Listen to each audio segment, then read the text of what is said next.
भक्त के सामने ध्यान दीजिए, बहुत महिमामयी बातें अनुभवी हृदय से निकली हुई हैं।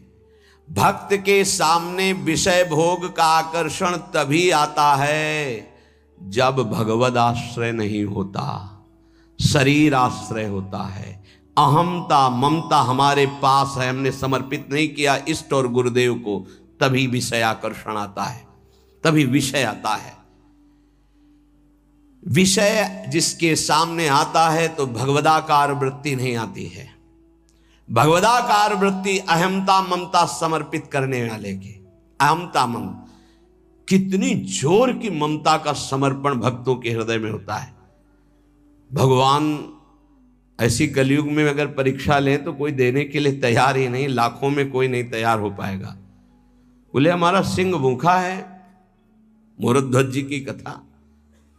हाँ प्रभु, आपको समर्पित तन मन प्राण, अभी आरा चला क्या मतलब, गजब की भक्ति, गजब का समर्पण, अहमता ममता समर्पित है। दीवाल में चुने जा रहे हैं गुरु गोविंद सिंह के दोनों लाडले, 9 किशोर अवस्था है, अब मान जाओ, धर्म का त्याग कर दो, हमारे धर्म को स्वीकार नहीं। पूरा उनको दीवाल में चुन दिया गया, ना पिता के हृदय में क्षोभ, ना पुत्रों के हृदय में क्षोभ। यह है अहमता ममता का समर्पण। जरा देखो हम भक्ति का कैसा समर्पण होना चाहिए, कैसा समर्पण किए, तो एक तरह से उपहास कर रहे हैं। अहमता ममता को हम बचाए हुए हैं और परिवर्तन चाहते हैं तो कनेक्शन ही नहीं है। अहमता ममता का कनेक्शन ही नहीं है तो तुम्हारा परिवर्तन कहां से हो जाएगा।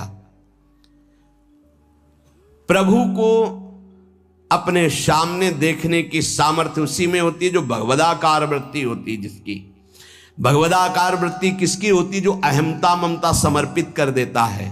निरंतर भगवदाकार वृत्ति रहने के कारण वो जिधर देखता है भगवान दिखाई देते हैं।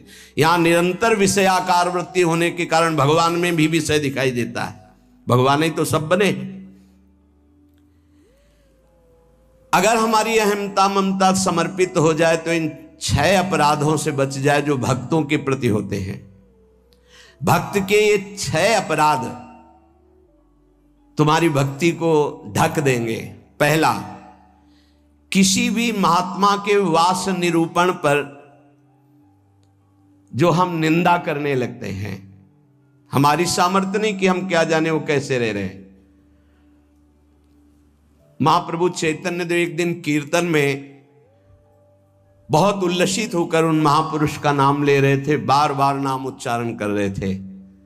हमें नाम विस्मरण है। बहुत सुंदर पोशाक महंगी महंगी पहनते थे, पान पाए, इत्र लगाए, फुलेल केशों में सजाए।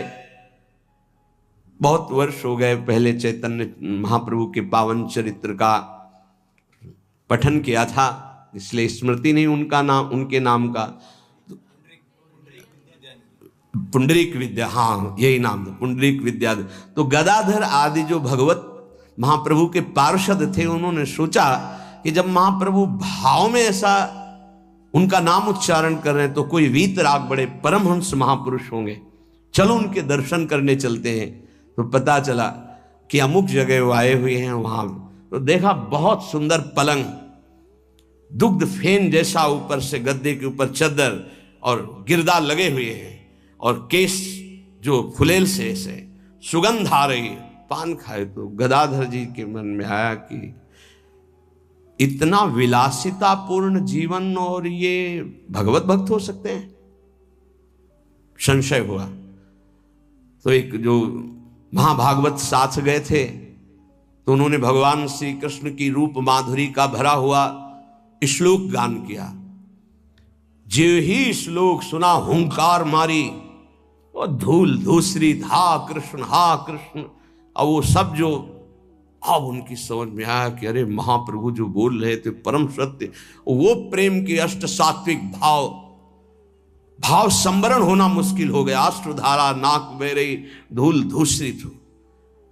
गदाधर जी ने चरण पकड़े और कहा मेरे से भारी अपराध बन गया। ऐसे महापुरुष के बाहरी स्वरूप को देखकर हमारे अंदर अश्रद्धा हुई थी, दोष दर्शन हुआ था, क्षमा चाहता। कैसे क्षमा हो? तो शिष्यत्व स्वीकार किया था, चरित्र में ऐसा पढ़ा था। किसी भी भक्त या महात्मा के वास निरूपण, वेश निरूपण की अगर वृत्ति आपने की तो अपराध बन जाएगा। अरे ये तो ऐसा, इनको तो ऐसा होना चाहिए, इनको तो ऐसी जगह रहना चाहिए, इनको तो ऐसा नहीं। कुछ महापुरुषों की स्थिति होती है, कुछ तो उस स्थिति का दंभ करते, कुछ स्थिति होती है। हम क्या जाने कौन स्थिति में कौन दंभ कर रहा है। जिनके वचन श्रवण से, दर्शन से, संभाषण से हमारे हृदय में भागवतिक परमाणु उदय होते हैं, उन महापुरुषों के चरणों की वंदना उनकी वाय स्थिति पे नहीं देखते। हो सकता है सोने चांदी के सिंहासन पर बैठे हो, छत्र हो, चंवर डुल रहा हो, और स्थिति ब्रह्माकार है, स्थिति भगवदाकार है, कैसे पता चलेगा? परशुराम जो आचार्य जी थे,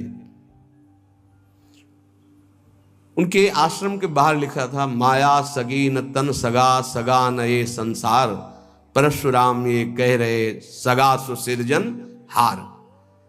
तो एक लंगोटी लगाए, लौकी की कमंडल लिए और भारी वैराग्य वृत्ति के अंदर गए और कहा, ये श्लोक किसका लिखा हुआ है? दोहा। तो उनका गुरुदेव का कहाँ है? तो गए, देखे गिरदा लगा हुआ, छत्र लगे हुए परशुराम देवाचार्य जी महाराज। तो उनका, महाराज आपका श्लोक लिखा हुआ है? बोले हाँ। तो बोले केवल लिखा हुआ है या है आप में? क्योंकि उनको गर्व था कि मैं लंगोटी लगाए लौकी का, और ये तो वैभव संपन्न महात्मा है। तो बोले लिखा है माया सगी न तन सगा, सगा न ये संसार। आपने कहा सगा जो सृजनहार, हम तो सब माया ही देख रहे हैं। उनका आपका इशारा क्या है? बोले जब सृजनहार सगा है तो फिर माया क्या? बोले चलो आपने समझा दिया, बड़ी कृपा, चल दिए। बोले कहाँ चल दिए? बोले जहां ले चलो आप। वो स्थिति प्रज्ञ महापुरुष थे, चल। जब 10-12 किलोमीटर चले तो बोले भिक्षा का हमारे समय हो रहा। तो बोले परशुराम देवाचार्य ने आज तक कभी हाथ नहीं फैलाया। आकाश वृत्ति पे हम रहते हैं, प्रियालाल जैसी व्यवस्था करते हैं उसके अनुसार रहते हैं। बोले हम तो भिक्षावृत्ति से रहते। बोले जाओ मांगने। बोले आपके लिए भी ले आवे, कभी किसी का सहयोग नहीं चाहा, केवल सीधे प्रियालाल से आप अपने लिए लाइए और पाइए, और जहां आपकी इच्छा हो वहां ले चलिए। वो गए भिक्षा लेने, वो जंगल के एक जगह बैठे हुए थे, तो वहां से राजा की सवारी निकली। देखा परशुराम देवाचार्य उतरे, साष्टांग दंडवत। महाराज यहां कैसे? प्रभु की इच्छा। बड़े सौभाग्य कि हम तो भगवान की असीम कृपा मानते हैं कि आपके दर्शन। हमारी इच्छा है कि हम कुछ राजभोग तैयार करवाते हैं, जैसी हरि की इच्छा। देर न लगी, वहां रसोईया लग गए, कढ़ाइयां। महाराज अगर यहां आप विश्राम करें, बस इशारा हो जाए तो जैसी हरि इच्छा। खुदाई शुरू, आश्रम निर्माण की नींव के लिए खुदाई शुरू, कढ़ाई चढ़ गई, बनना शुरू हो गया। वो संत आए 1 घंटे बाद, वहां देखा। बोले यहाँ क्या हो रहा है? बोले अब यहाँ आश्रम बनेगा, ये रसोई बन रही। तो उनका महाराज ये क्या लीला है? तो बोले तुम जिस वैराग्य के अहम वृत्ति को धारण किए हो, उस अहम वृत्ति का त्याग करो। वैराग्य का तात्पर्य होता है राग रहित, स्पृहा रहित होना। वो चाहे असंख्यों के वैभव में बैठा है, लेकिन राग और स्पृहा रहित है। अगर एक लंगोटी का भी राग है, लौकी के कमंडल का भी राग है, शरीर का भी राग है, वो रागी है, वो वीतरागी नहीं है। वीतराग की स्थिति को समझना बड़ा कठिन। दत्तात्रेय जी महाराज से यही पूछा कि आप कोई कर्म नहीं करते, कर्म ना करने वाले को विषय नहीं मिलता, और विषय सेवन ना करने से ऐसा स्वास्थ्य कैसे हो सकता है आपका? तो उनका मैं अखंड प्रसन्न रहता हूं, इसलिए ये भोगों से स्वस्थ नहीं हूं, मैं अखंड प्रसन्नता को प्राप्त। कभी राजमहलों के राजसैयाओं पे शयन करता हूं, तो कभी राख की ढेर पर शयन करता हूं, कभी बड़े बड़े राजाओं से सम्मानित होता हूं, तो कभी फुटपाथ में लेकर अपमान को भी प्राप्त करता हूं। मुझे न सम्मान न अपमान, किसी का प्रभाव नहीं। इसलिए किसकी क्या स्थिति कैसे जाना जा सकता है?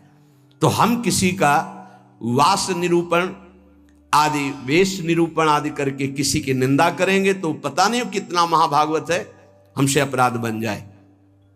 दूसरा ज्ञान निरूपण। कुछ संत भगवान ऐसे होते हैं जो कुछ नहीं बोलते, अरे इनको कोई ज्ञान तो है नहीं, कुछ बोलना तो आता, क्या बोलना ही कोई साधुता है क्या? पता नहीं उसकी कितनी ऊंची स्थिति है, कैसे कोई जानेगा।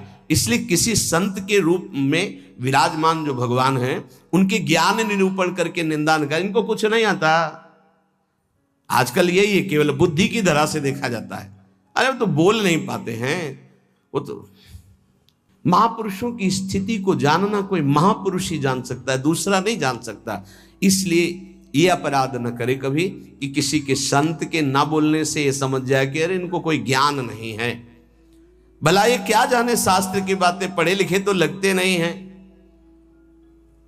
पढ़ा लिखा होना भी बहुत सौभाग्य का विषय है और कहीं कहीं दुर्भाग्य का विषय है। तो एक आए थे,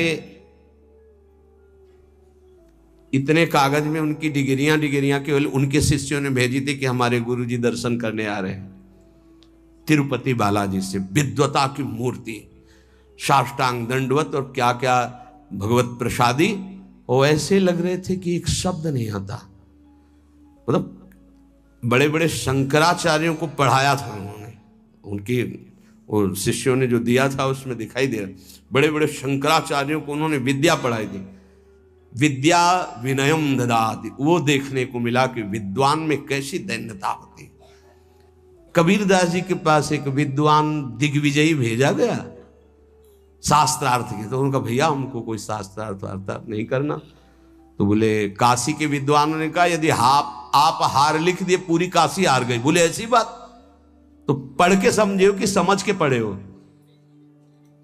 मुझे पोथी पलटाते रहे, सरस्वती काम नहीं करी, पढ़ के समझे हो कि समझ के पढ़े हो? आखिरी बात शिष्य बन गए थे, बहुत बड़े भगवत अनुरागी बने।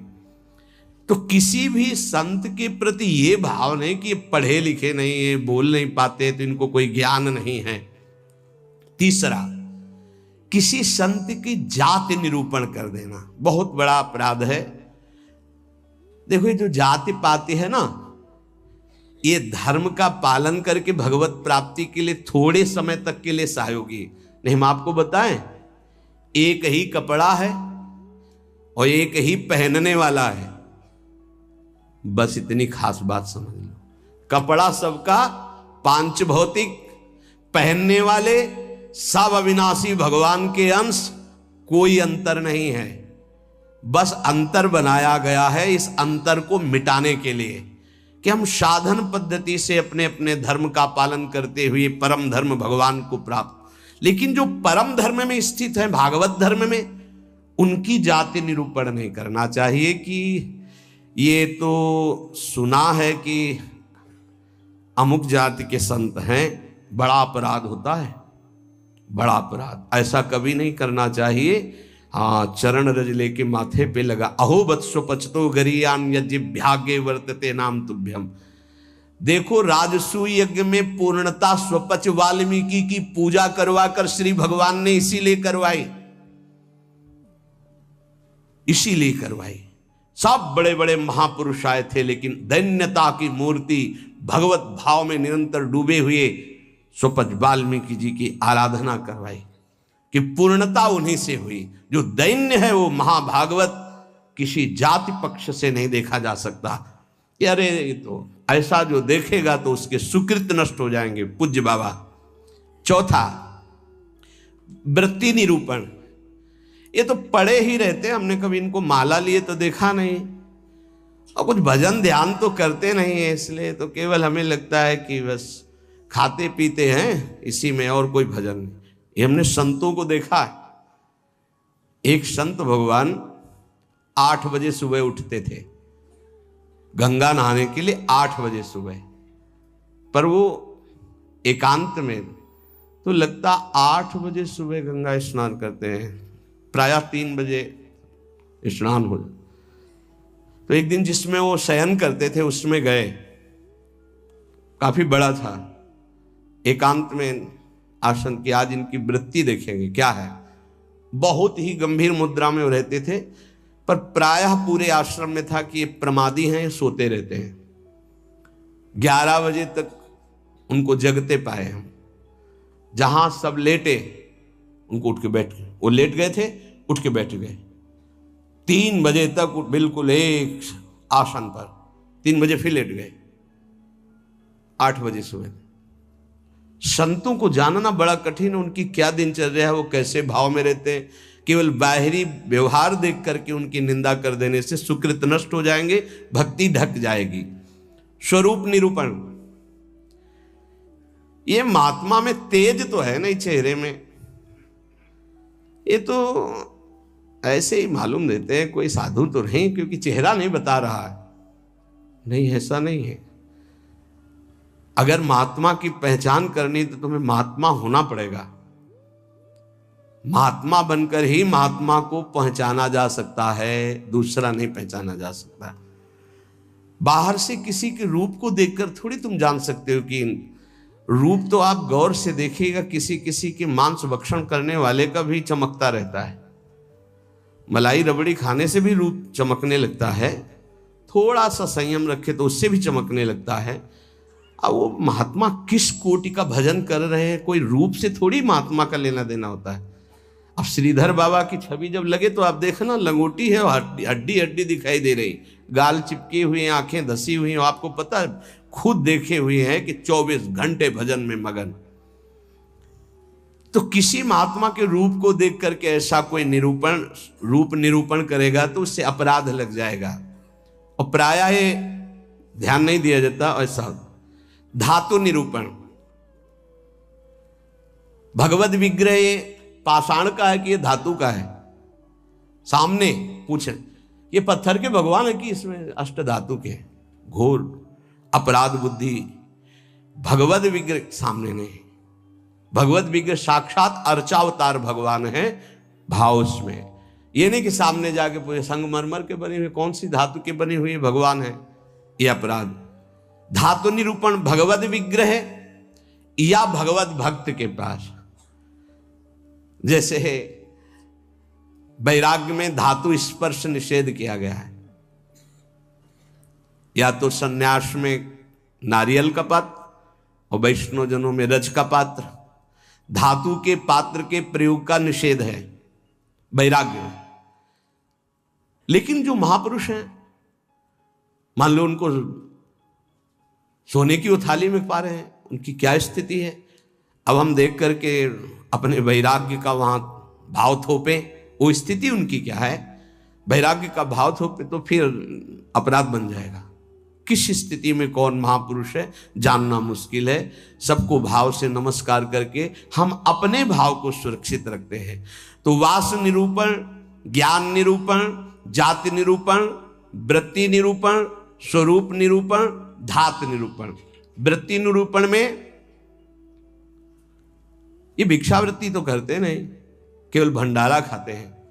आपको क्या पता किसकी क्या स्थिति है, वो कैसे। संतों की लीला भगवान जानते हैं, या तो वो संत जना दे तो जानने में। अपने लोग इसकी परवाह करते हैं क्या। कहीं कौन से अपराध ऐसे बन जाते हैं जो हृदय को कठोर कर देते। इसलिए शांत। ब्रज में मुझे एक महात्मा मिले थे, उन्होंने मुझे कुछ उपदेश दिए, मैंने उड़िया भाषा में अपनी डायरी में लिखे थे। उन्होंने उपदेश दिए कि अगर ये आपके अंदर भाव आ जाएगा, लक्षण आ जाएंगे, तो आपको भगवान अपनी तरफ से आके दर्शन दे देंगे। बड़े महात्मा थे, तो बाबा ने उड़िया भाषा में अपनी डायरी में लिखा था, उसका हिंदी लिपि में यहां वर्णन है। पहला, भजन करते हुए अपने को सबसे दीन मानना। अपने आप भगवत साक्षात्कार हो जाएगा। भजन करते हुए अपने को सबसे दीन मानना, इससे कोई अपराध ही नहीं बनेगा, कोई अपराध नहीं बनेगा। लिख लेना चाहिए। भजन करते हुए साधक को अपने को सबसे दीन मानना, सबसे। आदेश त्रणादपि सुनिचेन। दूसरा, किसी से भी कपट पूर्वक वार्ता व्यवहार ना करना। निष्कपट व्यवहार करने में क्या जाता है। अपने भगवत मार्ग के पथिक है, चाहे गृहस्थी हो चाहे विरक्ति हो। कपट का मतलब होता है अंदर कुछ और है, बाहर आप कुछ और दिखा रहे हैं। ये नहीं होना चाहिए। जो अंदर वो सीधे बाहर, जो बाहर बोल रहे हैं वही आपके अंदर चलना चाहिए। मोहि कपट छल छिद्र न भावा, भगवान कहते हैं। तो कैसे दर्शन दे देंगे आप कपट पूर्वक व्यवहार करते हैं? निष्कपट व्यवहार, कपट पूर्वक व्यवहार ना करना, ये दूसरा। तीसरा, अपनी जिह्वा से कभी असत्य भाषण ना बोलना। इसका बहुत नारायण स्वामी जी ने भी इस पर बहुत जोर दिया था कि जिस जिह्वा से नाम जप करते हो झूठ नहीं बोलना चाहिए, तभी नाम सिद्ध होगा। नाम तभी सिद्ध होगा। नाम सिद्ध होने का तात्पर्य बिना प्रयास के चले। ये सत्य भाषण भगवत स्वरूप है। सत्य बोलने से बढ़कर कोई पुण्य नहीं संसार में, और झूठ बोलने से बढ़कर पाप नहीं। नहीं असत्य सम पातक पुंजा। चौथा, जो तुम्हारे सामने आवे और तुमसे बात करे या दृश्य दिखाई दे, उसे तत्काल पहले मन से प्रणाम करो। बिना प्रयास के भगवत साक्षात्कार हो जाएगा। चराचर जगत में जो तुम्हारे सामने, जैसे कोई व्यक्ति आया है तो राधा वल्लभ लाल जी आपकी जय हो, अंदर से मेरे प्रभु, अब बात करो। कोई भी कुछ भी, पहले प्रभु, ये वस्तु पहले नहीं थी, प्रभु थे, और ये बाद में नहीं रहेगी, प्रभु ही रहेंगे। तो वर्तमान में हम वस्तु के अंतर्गत प्रभु को देखते हैं। पांचवा, न मेरा तन है, न मेरा मन है, न मेरा धन है, न मेरे प्राण है, ये मैंने सब कुछ प्रभु को समर्पित कर दिया। धैर्य पूर्वक देखिए। अब आपको क्या चिंता रह गई? जब तन प्रभु को दे दिया, मन प्रभु को दे दिया, अपना सर्वस्व प्रभु को दे दिया, तो बोले इसका फल क्या मिलेगा? ये यथा माम प्रपद्यन्ते तास तथैव भजाम्यहम्। प्रभु अपना सर्वस्व आपको दे देंगे, अनुभव में आ जाएगा। प्रभु अपने आप को दे देंगे। अति उदार, करुणा वरुणालय प्रभु। अगर आप थोड़ा सा भी अपनापन करेंगे तो उनका थोड़ा सा अपनापन बहुत बड़ा होता है। अपने तन मन धन सर्वस्व पर अपना अधिकार न करके अपने प्रभु का अधिकार। छठवां, एकमात्र पूर्ण श्रद्धा अपने आराध्य देव में, मेरी लाडली, मेरे प्रियालाल। सातवां, सदैव पराधीन रहना। अगर गुरुदेव के अधीन हो, इष्ट देव के अधीन हो, तो माया तुम्हें अधीन नहीं कर पाएगी। अगर इष्ट देव और गुरुदेव की अधीनता स्वीकार नहीं करोगे तो माया अधीन कर लेगी। हमेशा अपने को पराधीन देखना कि मैं स्वतंत्र नहीं हूं। ये तन मन प्राण इष्ट देव गुरुदेव को समर्पित है।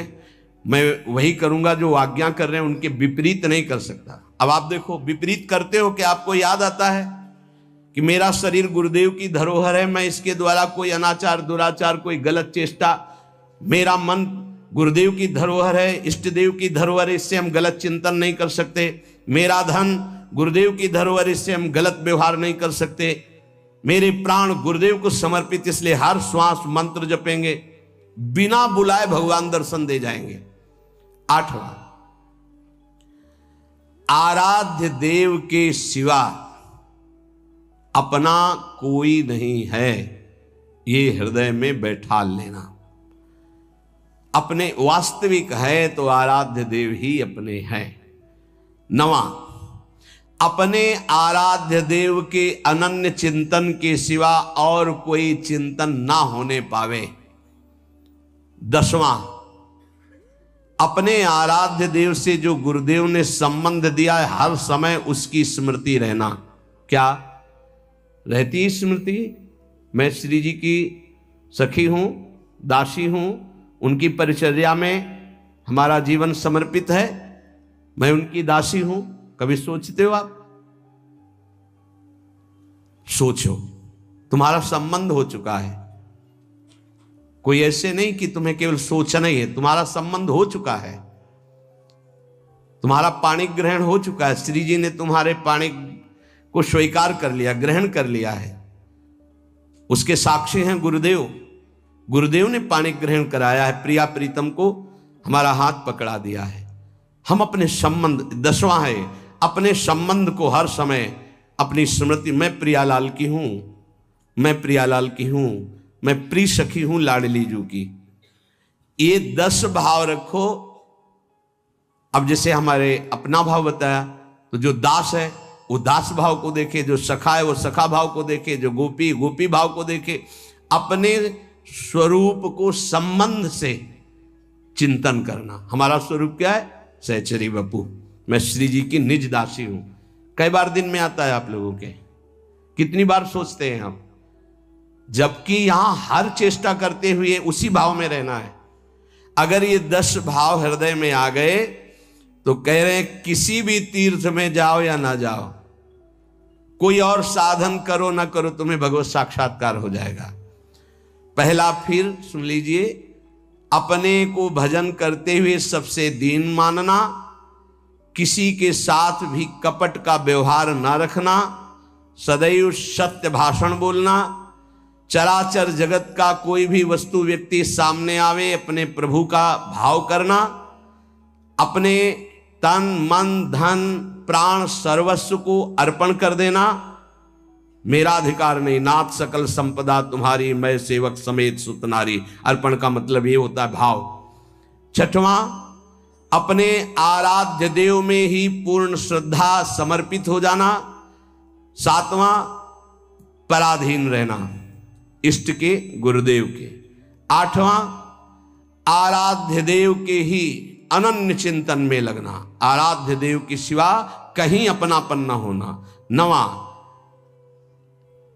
चिंतन करते करते तन्मय स्थिति आ जाए तो उसे सही माने में चिंतन कहा जाता है। सामने ललित त्रिभंगी लालजू और प्रियाजू की बाह श्री लालजू के गले में है। मनोमृणाल भूषण भूषित भुज श्याम अंश पर डाय दिखाई दे रहा है। अब हमारा चिंतन चल रहा है, गाढ़ चिंतन, युगल सरकार चिंतन, इसे कहते हैं अनन्य चिंतन।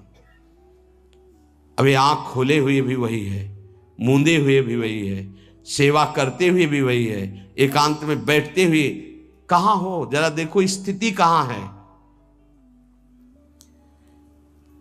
यदि आप किसी भी तीर्थ का अवगाहन करते हुए 10 बातें आप में नहीं हैं तो उसका फल आप ग्रहण नहीं कर पाएंगे, क्योंकि अपराध कोई ना कोई बन जाएगा। हम आपसे सत्य कहते हैं कि कल्याण आपके चिंतन से होगा, इन बातों को स्वीकार करने से होगा, भागने से नहीं होगा कि हम यहां चले जाएं, हम वहां चले जाएं तो कल्याण हो जाएगा। अगर आपका आंतरिक चिंतन इन बातों में है तो आपके अंदर वो सामर्थ्य जागृत हो जाएगी कि आप प्रभु को देख सकते हैं। इसलिए जो सत्संग है उसे बार बार सुना जाए, उसका मनन किया जाए और अपने हृदय में धारण किया जाए, तो हमारा इसी जन्म में अंतिम जन्म माना जाएगा और भगवत साक्षात्कार हो जाएगा।